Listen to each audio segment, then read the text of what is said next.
else I want you to know, there's not one person he cannot save. That's right. Not one person he can save. One time this church in the South, they used to pray. They prayed every morning. And one day their prayer group got together and said, we're going to pick the meanest person in the city. And that's the person we're going to pray for. So they found this mean-hearted man. He was a drunkard. He was a gambler. And he actually had a bullet in his head. This is a true story. That was lodged there because his girlfriend shot him one time. His girlfriend shot him because he spent too much time with his wife. He was a mean man.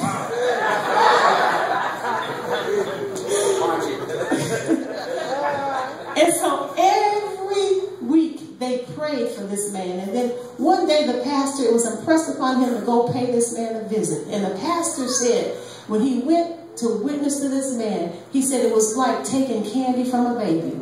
He talked about Jesus, and the man broke down and cried. And in tears he received salvation. There is not one person too hard for God to save.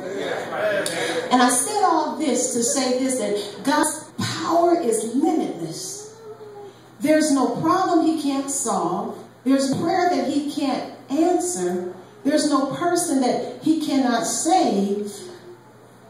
There's no prayer he can't answer.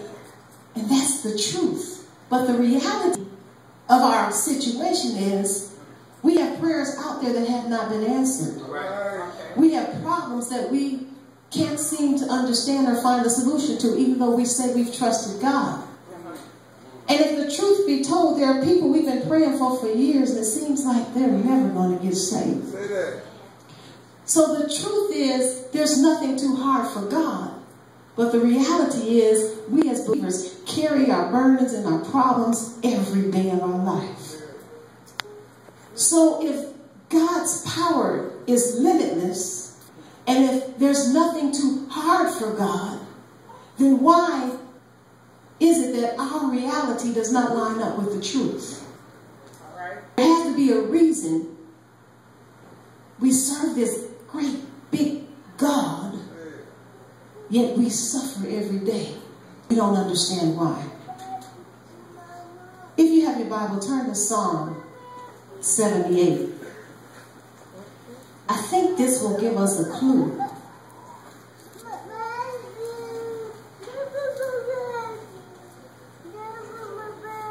Psalm 78.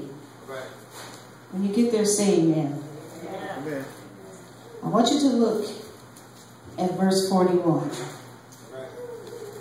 Psalm 78, verse 41. Yea, they turned back and tempted God and limited the Holy One of Israel.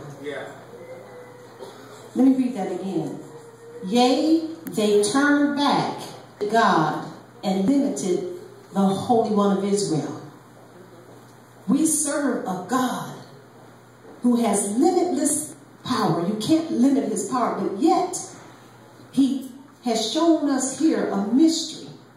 And the mystery is that for some reason, God will allow us, human beings, to limit his power. If you search out the Hebrew, this word limit is the same meaning as the word horizon. Now, if we put this in a verb, if there was such a verb that we could use, it would say, they horizoned the God of Israel. It says they limited the God of Israel. If we use the word horizon, we'd say they horizoned the God of Israel. And when I speak of a horizon, I speak of a scene where as far as the eye could see. See, the earth is round, so there's a curvature in the earth. If you go stand on a tall building, you can pick the tallest building in existence and stand on your tippy toes on the tallest building and look all around. As far as you can see, you still can't see everything because the curvature is lost while you're standing there looking. You can see a lot of things, but you can't see everything. And so what this verse is saying is people put a horizon on God in that they, as far as they could see, their faith stopped and said, this is all that God can do for me.